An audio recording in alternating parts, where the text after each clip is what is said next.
এমন একটা জায়গা রয়েছে যেখানে একটা অদৃশ্য প্রাচীর রয়েছে, বলতে পারেন ইনভিজিবল ওয়াল, যা কোনো প্রাণী, পাখি বা মাছ অতিক্রম করতে পারে না। অবিশ্বাস্য মনে হচ্ছে, তাই না? কিন্তু বিশ্বাস করুন, এটাই সত্য। হ্যাঁ, আজ আপনাদের নিয়ে যাব এমন এক রহস্যময় দ্বীপে যেখানে আছে এই অদৃশ্য সীমানা প্রাচীর, যাকে আমরা ইনভিজিবল লাইন বলছি। প্রকৃতি নিজেই এই রহস্যময় প্রাচীর তৈরি করেছে। এই সীমানা ইন্দোনেশিয়ার বালি এবং লম্বক দ্বীপগুলোর মাঝে। এই লাইন একে অপরের পাশ দিয়ে চলে গেলেও এই দুই অঞ্চলের প্রাণীদের জন্য এই সীমানা কখনোই পেরোনো সম্ভব না। শুধুমাত্র ৩৫ কিলোমিটারের দূরত্ব। তারপরেও এই দুই অঞ্চলের প্রাণী এক পাশ থেকে অন্য পাশে যেতে পারে না। হ্যাঁ, এখানে এক অদৃশ্য শক্তি আছে যা কোনো প্রাণীকে এখানে আসতে বা চলে যেতে দেয় না, অর্থাৎ এই অদৃশ্য প্রাচীর অতিক্রম করতে দেয় না। কিভাবে? বুঝিয়ে বলছি। বালি এবং লম্বক দ্বীপগুলোর মাঝে একদিকে রয়েছে এক ধরনের প্রাণী, পাখি এবং মাছ, আর অন্যদিকে একেবারে ভিন্ন ধরনের প্রাণী, পাখি এবং মাছ রয়েছে।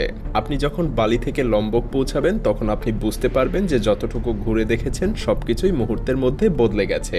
হ্যাঁ, যদি বালি থেকে লম্বক চলে যান, আপনি পুরো পরিবেশটাকেই আলাদা হয়ে যেতে দেখবেন। এবং এই রহস্যময় সীমানাটার সবথেকে অদ্ভুত বিষয় হলো, এটা শুধু মানুষ ছাড়া অন্য কোনো প্রাণী বা মাছের পক্ষে পার করা সম্ভব না। এমনকি একটা পাখিও উড়ে যেতে পারে না। আপনি নিশ্চয়ই ভাবছেন, এই ৩৫ কিলোমিটার দূরে এমন কি আছে যে প্রাণীরা একদিক থেকে আরেক দিকে যেতে পারে না? সত্যি বলতে, এই সীমানার পেছনে রয়েছে এক অদৃশ্য শক্তি, যা সবার অগোচরে পুরো পরিবেশকে একে অপরের থেকে আলাদা করে রেখেছে। আর এই অদৃশ্য প্রাচীরের রহস্য জানতে হলে আমাদেরকে ১৫০ বছর পেছনে যেতে হবে। কিভাবে এবং কেন এটা তৈরি হলো, আর কেনই বা এটা সম্ভব? চলুন একটু অতীতে ফিরে যাই। ১৫০ বছর আগে এক ব্রিটিশ গবেষক আলফ্রেড রসেল ওয়ালিস এই রহস্যময় লাইনটা আবিষ্কার করেছিলেন। তিনি জানতেন না যে তার এই আবিষ্কার একদিন পুরো পৃথিবীকে চমকে দিবে। আসলে ওয়ালিসের জীবনটাও ছিল অত্যন্ত নাটকীয়। ইংল্যান্ডের একটা সাধারণ পরিবারে জন্ম নেওয়া আলফ্রেড ছোটবেলা থেকেই পড়াশোনায় আগ্রহী ছিলেন।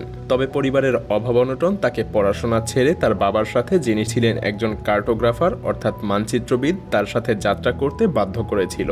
কিন্তু এই সিদ্ধান্তই ছিল তার জীবনের সবচেয়ে গুরুত্বপূর্ণ, এবং আমাদের পৃথিবীর জন্যও বটে। তিনি বিভিন্ন জায়গায় ভ্রমণ করা শুরু করেন, যেখানে তিনি প্রাকৃতিক পরিবেশের সঙ্গে পরিচিত হন এবং নানা ধরনের উদ্ভিদ, প্রাণী এবং পোকামাকড় সংগ্রহ করতে থাকেন।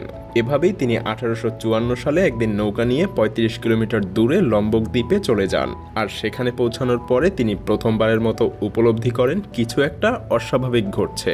এখানে তিনি এমন সব প্রাণী দেখেন যেগুলো তিনি আগে কখনো দেখেননি। কোমোডো ড্রাগন, ক্যাঙ্গারু, কোয়ালা, এমন সব অদ্ভুত প্রাণী। এইসব প্রাণীগুলো কোথা থেকে এসেছে? কেন তারা বালি বা অন্যান্য দ্বীপে নেই? ওয়ালিস আর তার সঙ্গীরা বেশ অবাক হয়ে যান। এখানে তার কাছে এক বড় প্রশ্ন এসে দাঁড়ায়, কেন এই দ্বীপে এত বিচিত্র প্রাণী বসবাস করে? কিছু একটা শক্তি কাজ করছে, এটা সে বুঝতে পারছিল। তবে এই রহস্যময় পরিস্থিতি তাকে ভাবিয়ে তোলে, কিন্তু সমাধানটা আসতে আরও কিছুদিন সময় লাগে। এবং সেই সময়ের মধ্যে তাকে এমন এক অদ্ভুত রোগে আক্রান্ত হতে হয় যা তাকে এক জায়গায় বিশ্রাম নিতে বাধ্য করে। আর সেই বিশ্রামের সময় এই রহস্যময় লাইন সম্পর্কে তার মস্তিষ্কে প্রথম একটা অসাধারণ ধারণা আসে, এবং এই ভাবনাই ছিল তাকে পৃথিবী জুড়ে অবিস্মরণীয় করে তোলার পথে প্রথম পদক্ষেপ। ওয়ালিস যখন তার বিশ্রামে ছিলেন তখন তার মনে অদ্ভুত চিন্তা আসলো। তিনি বুঝতে পারলেন এখানে যা ঘটছে তা কোনো সাধারণ বিষয় না। বালি এবং লম্বক দ্বীপের প্রাণী, পাখি এবং মাছের মধ্যে যে বৈচিত্র্য আছে তা কোনো সাধারণ বিষয় না। কিছু একটা বড় অদৃশ্য শক্তি তাদেরকে পৃথক করে রেখেছে। তবে কি সেই শক্তি? ওয়ালিসের মনে তোলপাড় শুরু হলো। ৩টা প্রশ্ন তার মনে ঘুরপাক খাচ্ছিল। প্রথমত, কেন এই দুইটা দ্বীপের প্রাণী একে অপরের সাথে মেলামেশা করে না? দ্বিতীয়ত, কেন পাখিরাও এই অদৃশ্য সীমা পার করতে পারে না? এবং তৃতীয়ত, দুই পাশের মাছেরা কেন এত আলাদা? একটা সময় ওয়ালিস মনে করলেন কিছু একটা রহস্যময় ব্যাপার ঘটছে, এবং তিনি তার পর্যবেক্ষণ দিয়ে একটা তত্ত্ব তৈরি করলেন। ওয়ালিস বললেন, বালি এবং লম্বক দ্বীপ একসময় একে অপরের সঙ্গে যুক্ত ছিল।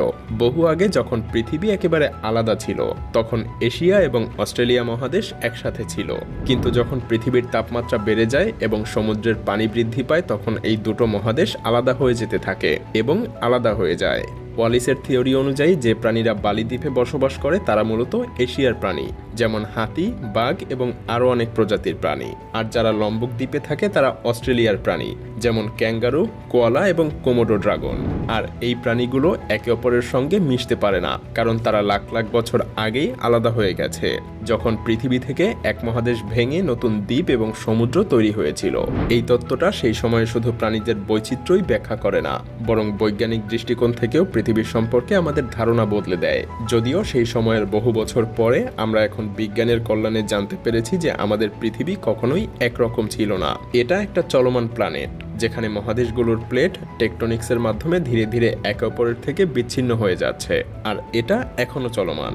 তবে ওয়ালিসের কাজ ছিল আরও এক ধাপে গিয়ে। তিনি প্রমাণ করেছিলেন শুধু প্রাণীরা না, পুরো পরিবেশটাই আলাদা হয়ে গেছে। সমুদ্রের পানি, বায়ু, মাটি সবই বদলে গেছে। আর এই বদলটা কোনো মানুষের চোখে ধরা পড়ে না, তবে প্রকৃতি, পরিবেশ এবং প্রাণী নিয়ে যারা গবেষণা করেন তারা যেন এই অদৃশ্য প্রাচীরটা হাত দিয়ে স্পর্শ করতে পারেন। আর ওয়ালিসের এই অনুধাবনটা ছিল এক যুগান্তকারী আবিষ্কার। তার এই থিওরিটা এতটাই গভীর ছিল যে এই রহস্যময় পৃথিবীকে সেটা বুঝতে আমাদেরকে সবকিছু নতুন করে ভাবতে বাধ্য করেছিল। আসলেই তো, ভেবে দেখুন মাত্র ৩৫ কিলোমিটার ব্যবধানে কি এমন আছে যা দুই পাশের পশু পাখি, মাছ এবং পাখি পর্যন্ত এপার ওপার করতে পারে না।